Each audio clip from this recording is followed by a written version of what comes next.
Hello students, this is our fourth lecture of Mathematical Physics Vector Algebra CSIR NET Physical Science series.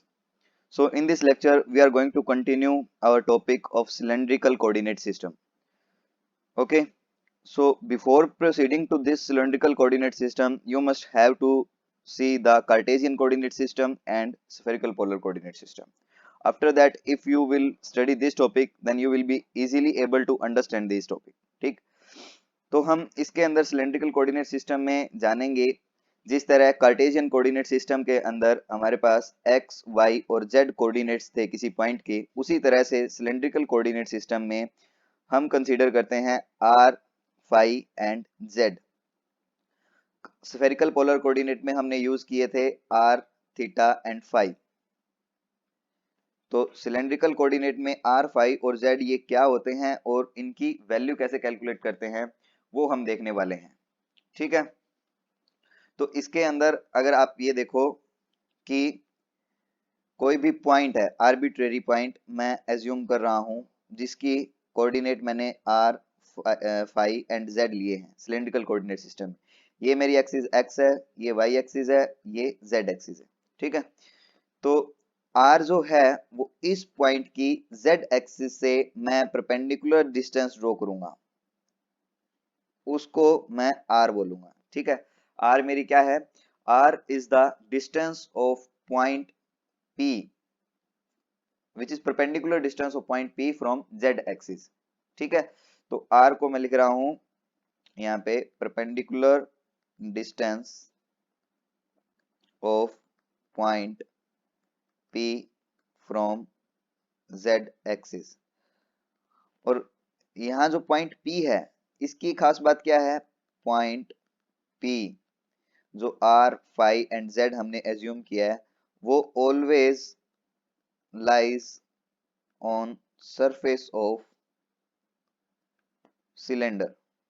जिस तरह से spherical polar coordinate में are, theta, phi कोई point हमने assume किया था वो सरफेस ऑफ स्फीयर पे लाई करता है, उसी तरह से यहाँ पे जो पॉइंट पी है वो हमारा सरफेस ऑफ सिलेंडर के ऊपर लाई करेगा, जिसमें ये आर जो मैंने डिस्टेंस बताई है ये उस सिलेंडर की रेडियस होगी, रेडियस ऑफ द सिलेंडर।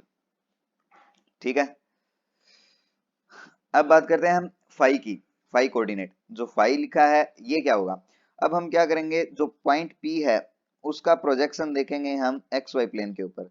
तो जो एक्स वाई प्लेन पे जो प्रोजेक्शन देखेंगे तो ये जो डिस्टेंस है ये डिस्टेंस तो अपनी आ रही है। ठीक है, मान लीजिए यहाँ पे कोई पॉइंट पे इसकी प्रोजेक्शन मिली एक्स वाई प्लेन पे, तो जो आर है वो आर रेडियस वेक्टर जिसे आप बोल रहे हो आर, वो क्या एंगल बनाएगी एक्स एक्सिस के साथ, उसे मैं फाई बोलूंगा। ठीक है, तो फाई सेम है एज इट इज जिस तरह से हमने उसमें एज्यूम किया था स्फेरिकल में एक्स एक्सिस के साथ एंगल था किसका? Projection of radius vector on x y plane. ठीक है, तो इसमें प्रोजेक्शन नहीं है, ये आप ये पॉइंट P का प्रोजेक्शन बोल सकते हो ना कि रेडियस वेक्टर का। तो रेडियस तो ये सेम ही हमने ये जो थी उसी को यहीं ड्रॉ कर दिया सेम एज इट इज। ठीक है, तो अब फाई की अगर मैं वर्डिंग में लिखना चाहूं तो फाई क्या है? प्लेन कंटेन्स और containing r makes an angle phi with x axis. आप ऐसे बोल सकते हो सेम एज स्फेरिकल सिमेट्री। ठीक है, उसी तरह का फाई हमने यहाँ पे कंसीडर किया है। तो फाई पता लग गया। फाई क्या है? जिस प्लेन के अंदर आर कंटेनिंग हो रहा है, ये जो प्लेन है इस प्लेन में अपने पास आर है, ये सारी डिस्टेंसेस आर है। इस प्लेन में जो ये प्लेन है वो एक्स एक्सिस के साथ कितना एंगल बनाएगा उसे हम फाई का नाम देंगे। तो फाई डायरेक्शन क्या होगी? मेजर की डायरेक्शन सेम है एज इट इज जिस तरह से हमने कार्टेशियन में कंसीडर किया था वही लेनी है। ठीक है, अब बात करते हैं जेड की। तो जेड क्या है? यहाँ पे जेड है इस पॉइंट की जेड कोऑर्डिनेट। तो ये जो पॉइंट है इसकी जो ये परपेंडिकुलर डिस्टेंस है एक्स वाई प्लेन से, या फिर आप बोल सकते हो Z coordinate of the point, ये वाली डिस्टेंस ये जेड है, यहां से लेकर यहां तक की जो डिस्टेंस है ये जेड है। ठीक है, तो z क्या हुआ, z is along cylindrical axis or you can say z coordinate same as Cartesian symmetry. Phi spherical symmetry वाला सेम है और z है हमारा कार्टेशियन सिमेट्री वाला ही, ठीक है। अब बात करते हैं इसमें जो कार्टेशियन कोऑर्डिनेट्स हैं x, y और z, इनको इस फॉर्म में कैसे हम लिख सकते हैं, किस फॉर्म में, सिलेंड्रिकल फॉर्म में। तो मैं डायग्राम को रीड्रॉ कर रहा हूं, देखिए ये जो पॉइंट P मैंने कंसीडर किया r, फाई एंड z, तो इसकी मैंने परपेंडिकुलर डिस्टेंस जो है वो परपेंडिकुलर डिस्टेंस z, ये r ली, और इसकी जो एक्स वाई प्लेन के साथ ये जो प्लेन एंगल बना रहा है ये फाई मैंने एज्यूम कर लिया। तो ये जो आर है, ठीक है, ये मैंने प्लेन कंसीडर किया एक, और जेड क्या था अपना, जेड यहां से लेकर यहां तक की जो डिस्टेंस है वो जेड है, ठीक है। तो एक्स कोऑर्डिनेट अब अगर आप लिखना चाहो तो एक्स कोऑर्डिनेट क्या होगा, एक्स कोऑर्डिनेट इस डायरेक्शन में लेंगे हम, एक्स डायरेक्शन ये है, वाई डायरेक्शन ये है, तो जो आर है वो एंगल बना रहा है इसके साथ फाई, और वो इस डायरेक्शन में है, एंगल मेजर करने की जो डायरेक्शन ये है, तो hence we can say r x की वैल्यू क्या होगी, तो आर का प्रोजेक्शन हम एक्स एक्सिस के ऊपर देखें तो आर कोस फाई आएगा, ठीक है। तो एक्स कोऑर्डिनेट हो गया r cos phi. Similar way में वाई के ऊपर देखेंगे इसका प्रोजेक्शन, तो परपेंडिकुलर है इसलिए आर साइन फाई हो गया यहाँ पे, तो y is equal to r sine phi. और जो z कोऑर्डिनेट है वो z same as it is Cartesian है, तो z z के इक्वल ही रहेगा, ठीक है। अगर मुझे जहां तक याद आ रहा है मैंने स्फेरिकल के अंदर ये x कोऑर्डिनेट वाली डिस्कशन नहीं की थी, तो मैं इसमें डिस्कशन कर देता हूं कि x, y और z उसमें किस तरह से लेंगे।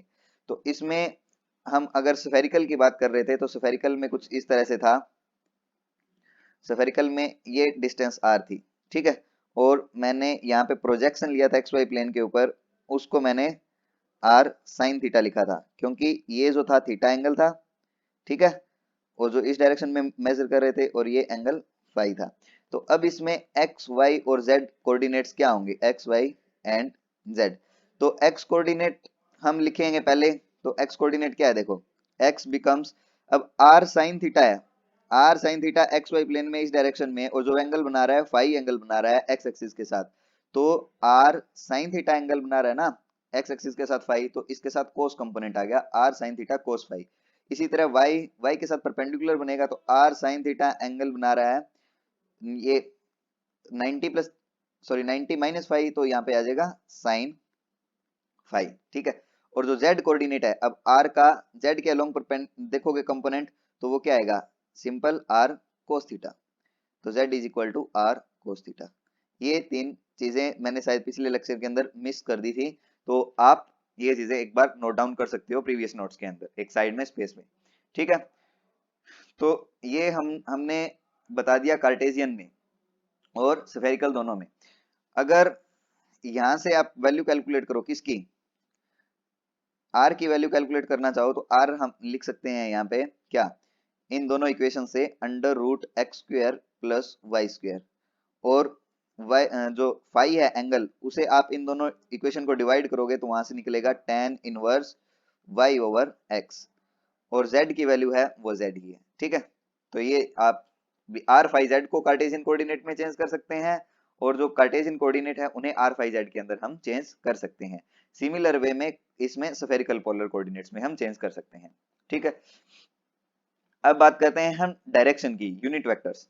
तो जो यूनिट वेक्टर्स है वो क्या है सिलेंड्रिकल कोऑर्डिनेट्स में, सिलेंड्रिकल कोऑर्डिनेट में, सिलेंड्रिकल कोऑर्डिनेट्स यूनिट वेक्टर, तो यूनिट वेक्टर हमारे पास जो हमने एज्यूम किया coordinate R, phi and Z, तो unit vector R cap, phi cap and Z cap. अब इनकी डायरेक्शन हमें शो करनी है कि डायरेक्शन किस तरह से होगी, तो मैं डायग्राम बना देता हूं दोबारा।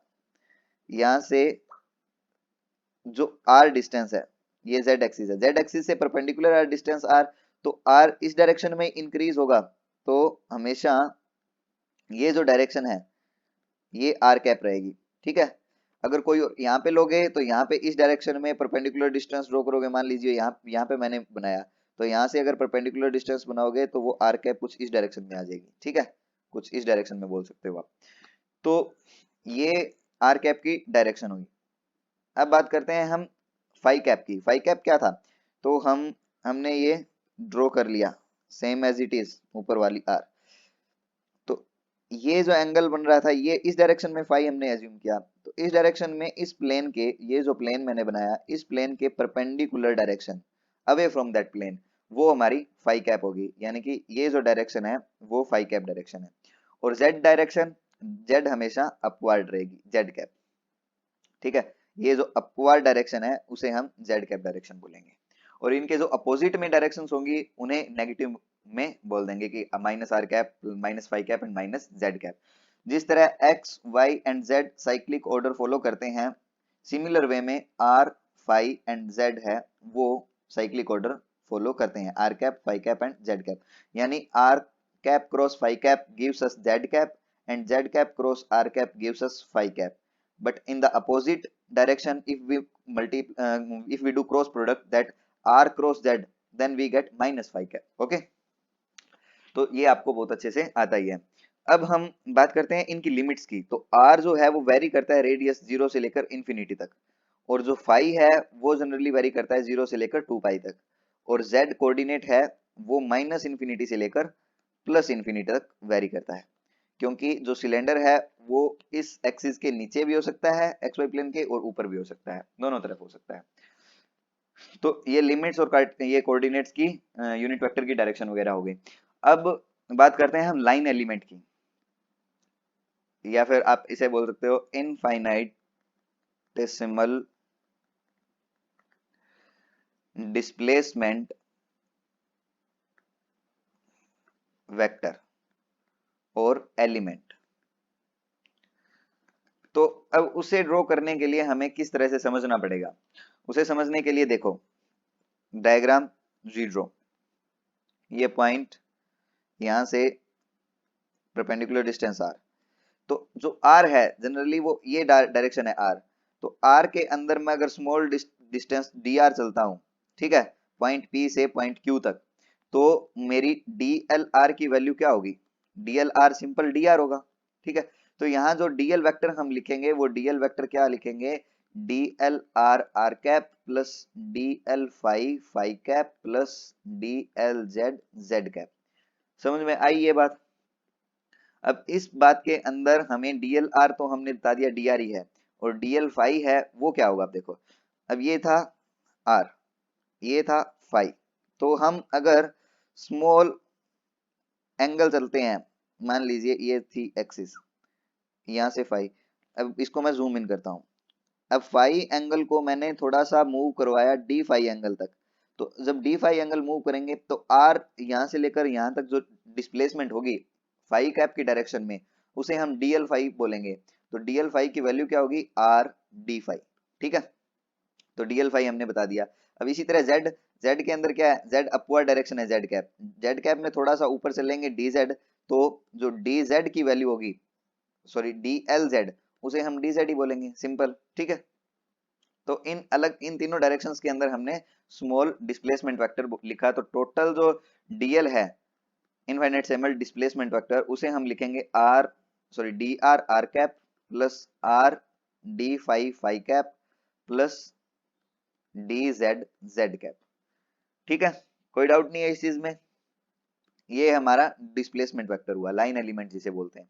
अब वॉल्यूम एलिमेंट लिखोगे तो वॉल्यूम एलिमेंट क्या होगा यहाँ पे, volume element, volume element d tau, इनकी मल्टीप्लाई कर दो, सिंपल, तो d tau becomes d r cross r d phi cross d z, मतलब मल्टीप्लाई है, ये क्रॉस नहीं है, क्रॉस प्रोडक्ट नहीं है, वेक्टर्स नहीं है, ये सिंपल वैल्यूज है। तो r d phi and d z gives us the small volume element in cylindrical coordinate system, ठीक है। अब बात करते हैं एरिया एलिमेंट की। अब एरिया एलिमेंट कैसे लेना है, अब एरिया एलिमेंट कंसीडर करने के लिए मैं अलग अलग केस कंसीडर करूंगा, तीन केस कंसीडर करूंगा। पहला केस है, फर्स्ट केस फुल सिलेंडर, अब फुल सिलेंडर के अंदर मैंने कंसीडर किया है फुल सिलेंडर का, ये देखो सिर्फ दो केस कंसीडर करते हैं। फुल सिलेंडर के दो पार्ट हैं, सब पार्ट इन्हें बोल सकते हो आप।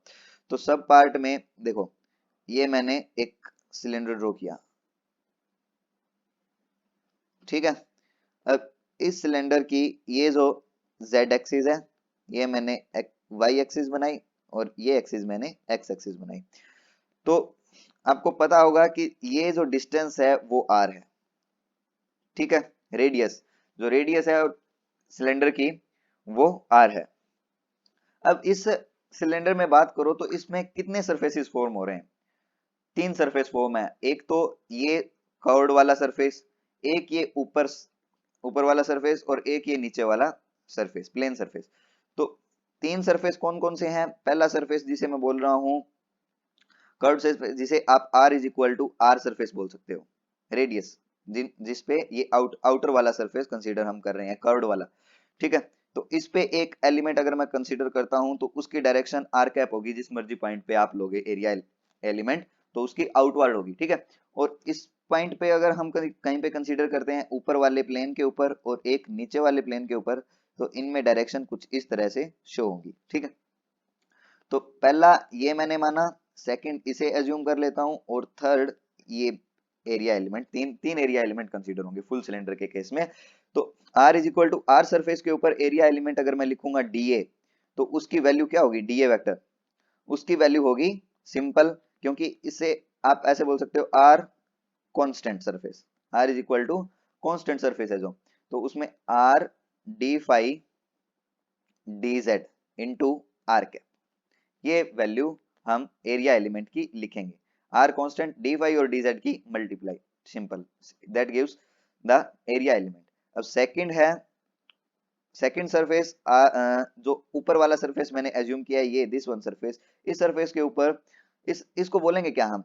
ये जो डिस्टेंस है ये एज्यूम कर ली मैंने z, तो ये है, सॉरी आप इसे एज्यूम करो l, length l, l is equal to length of cylinder, length of cylinder. इसमें आपको ध्यान में देख रहा होगा तो ये सिलेंडर है, ये z is equal to 0 plane के अबव अबव है, यानी कि सिर्फ पॉजिटिव z के अंदर है। तो z is equal to, second है z is equal to l plane के ऊपर अंदर जो एरिया एलिमेंट dA लिखेंगे वो क्या होगा? ये z is equal to l है ना, यानी कि z is equal to constant surface है, z कॉन्स्टेंट सरफेस है, तो उसमें हम r और फाई वाले मल्टीप्लाई करेंगे, ठीक है। तो इसमें r dr होगा मल्टीप्लाई में डी फाई, और अब अबव वाली डायरेक्शन z कैप, ठीक है। ये एरिया एलिमेंट हुआ। अब थर्ड जो केस है, ये इस थर्ड केस के अंदर मैं z इज इक्वल टू, ये जीरो प्लेन है, z is equal to zero plane के अंदर एरिया एलिमेंट अगर मैं लिखूंगा तो r और फाई वाले ही तो लेना है, यानी कि dr वाला r वाला तो dr था, मल्टीप्लाई में स्मॉल एलिमेंट था कौन सा? फाई वाला, फाई वाले में r d फाई था, और डायरेक्शन मेरी माइनस z कैप है। तो ये क्या हुआ? r dr d phi minus z cap, dA element third के केस में। समझ में आ गया ये तीनों किस तरह से लिखने हैं इस केस में, इस सिलेंडर के केस में? तो पहला फुल सिलेंडर का ये पहला पार्ट था। अब सेकंड पार्ट अगर मैं बनाऊं, सेकंड पार्ट कुछ इस तरह से है, देखिए सेकंड पार्ट में मैंने एक सिलेंडर ड्रॉ किया। अब उस सिलेंडर का हाफ पार्ट तो है उस z एक्सिस के अबव, और हाफ पार्ट है उस z एक्सिस के बिलो, ये y एक्सिस, ये x एक्सिस, इसकी लेंथ मैंने एज्यूम कर ली l। सिमिलर वे में इसमें तीन सरफेसेस फॉर्म होंगे, एक तो ये सरफेस फर्स्ट, एक ऊपर वाला सरफेस सेकंड, और एक ये नीचे वाला सरफेस थर्ड, ठीक है। तो अब पहला जो r is equal to r curved surface है, जिसे आप r is equal to constant surface बोलोगे, उसमें हम मल्टीप्लाई करेंगे डी फाई वाला कंपोनेंट एंड डी जेड वाला कंपोनेंट, यानी कि r dr multiply d z, and direction हमेशा r कैप, ठीक है। तो यहाँ पे r की वैल्यू r पुट कर देंगे, तो ये एरिया एलिमेंट होगा सेम एज इट इज अब ऊपर वाला जो लिया था उसी के तरह, ठीक है। इसमें जो r की वैल्यू है वो लाई करेगी 0 से लेकर r तक, और जो फाई है, अब फाई वाली लिखेंगे तो फाई कहां से कहां तक लाई करेगा? फाई हमेशा 0 टू 2 पाई ये पूरा लाई करेगा, दैट इज पाई 0 टू 2 पाई, 0 से लेकर 2 पाई तक फाई की वैल्यू है वो लाई करेगी। अब जो z है, z कहां से लेकर कहां तक लाई करेगा, z लाई करेगा ये l है ना टोटल, तो यहां से इधर वाली डायरेक्शन तो माइनस एल बाई टू होगी, यहाँ ये कोऑर्डिनेट और ये कोऑर्डिनेट होगा प्लस एल बाई टू, तो माइनस एल बाई टू से प्लस एल बाई टू, यानी कि minus l by to two plus L by to लेनी है। ठीक है, इनकी ये होगी लिमिट्स। जो ऊपर वाला केस था, ऊपर वाले केस में z की लिमिट कहां कहां से कहां तक थी, 0 से लेकर l तक थी, और r की 0 से लेकर कैपिटल R तक थी, और फाई की वो 0 से लेकर 2 पाई तक थी, क्योंकि फाई ये कंप्लीट कवर करना है, r यहां से लेकर ऐसे ऐसे करता पूरा कंप्लीट करना है अगर r इसकी रेडियस r है तो, और z यहां से लेकर यहां तक कवर करना था। ठीक है, तो ये इनकी लिमिट्स थी। अब बात करते हैं इसमें सेकंड केस, इसमें सेकंड कौन सा सरफेस ले रहा हूं मैं, second z is equal to l by two surface, that is z is equal to l by two surface. तो डायरेक्शन तो कुछ इस डायरेक्शन में ही होगी, अबव डायरेक्शन होगी z कैप एरिया की, एरिया एलिमेंट दैट इज, अब लेना हमने dr वाला component that is dr multiply में r, sorry small r d phi और z कैप। ठीक है, तो ये हो गया r dr d phi z cap.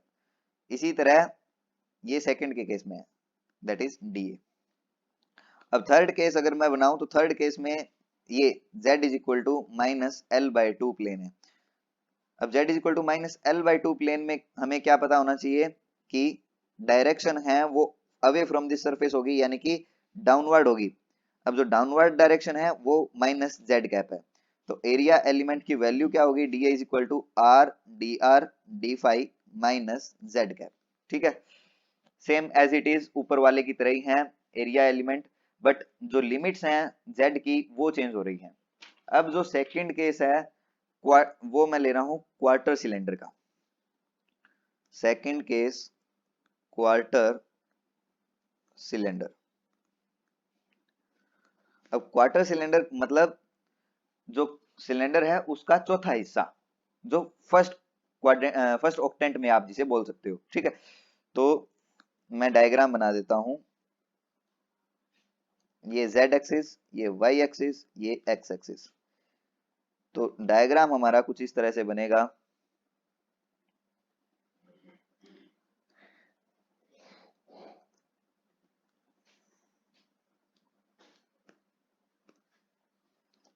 यहां से ये डायरेक्शन। ठीक है, तो इसमें कितने प्लेन्स बनेंगे आपके, इसमें प्लेन्स जो बनेंगे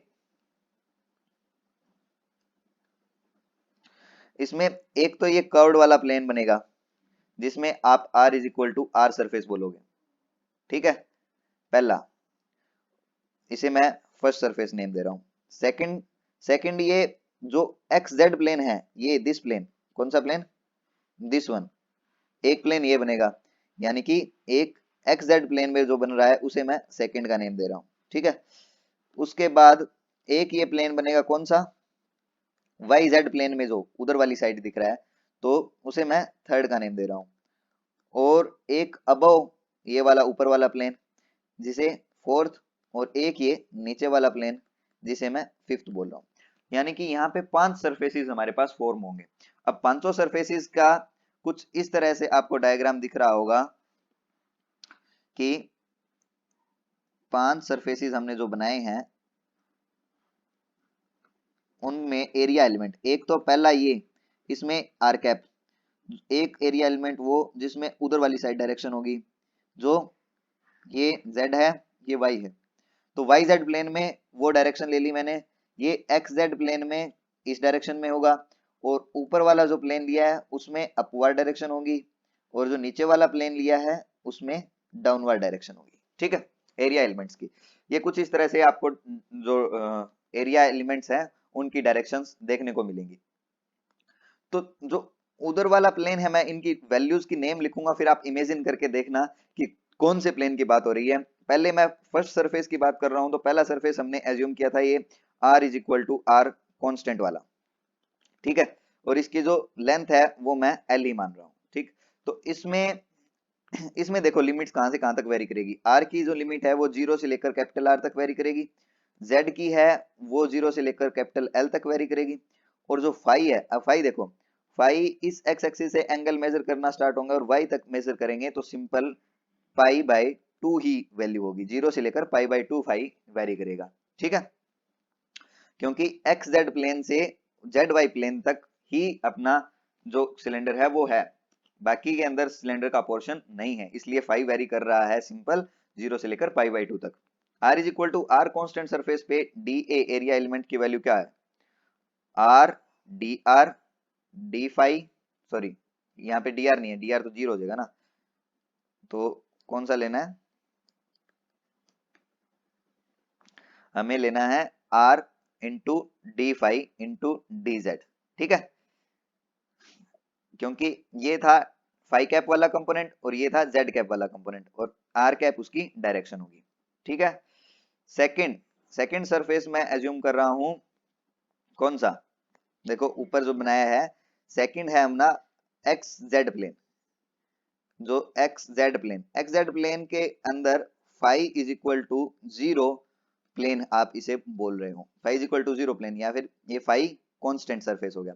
फाई कांस्टेंट सरफेस के अंदर हमारी डी ए की वैल्यू क्या होगी, डी फाई 0 होगा तो सिंपल हम आर डी आर लेंगे, सॉरी आर डी आर नहीं लेंगे, हम लेंगे आर, जो आर कैप का कंपोनेंट था डी आर सॉरी, और मल्टीप्लाई में डीजेड वाला कंपोनेंट डीजेड, और इसकी जो डायरेक्शन है सेकंड प्लेन की वो डायरेक्शन ये डायरेक्शन थी, और हम डायरेक्शन ये डायरेक्शन प्लस फाई कैप लेते हैं तो इधर वाली डायरेक्शन माइनस फाई कैप होगी। ठीक है, तो यहाँ पे माइनस फाई कैप, ये एरिया एलिमेंट हुआ एक्स जेड प्लेन वाला।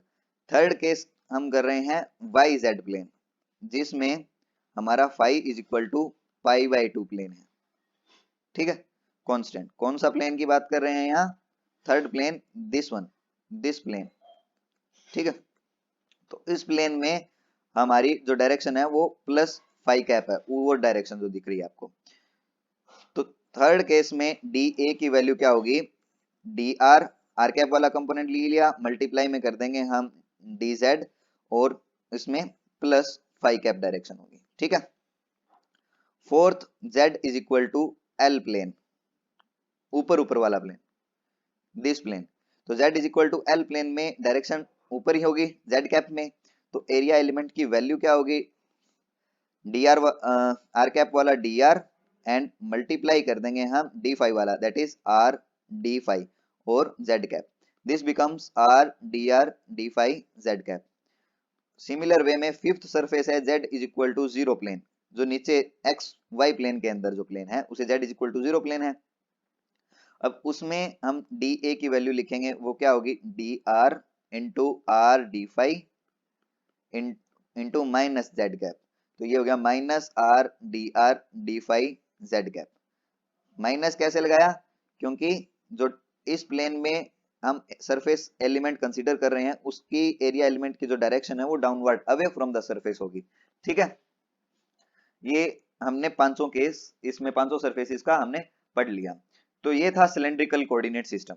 सिलेंड्रिकल कोऑर्डिनेट सिस्टम में अगर आप ऊपर से देखो दोबारा से कि हमने क्या पढ़ाई आज इस लेक्चर में, हमने क्या देखा, तो स्टार्टिंग से देखिए एक्स वाई जेड, ये हमने पहले बताया कि आर फाई जेड होते क्या है, उसके बाद हमने आर फाई जेड की डेफिनेशन के बाद हमने एक्स वाई जेड को आर फाई जेड में लिखना बताया, किस तरह से लिखते हैं।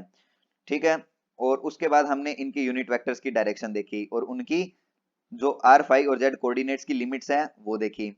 उसके बाद हमने डिस्प्लेसमेंट वेक्टर देखा, डिस्प्लेसमेंट वेक्टर के बाद हमने वॉल्यूम एलिमेंट देखा, और वॉल्यूम एलिमेंट के बाद हमने एरिया एलिमेंट कंसीडर किया, एरिया एलिमेंट।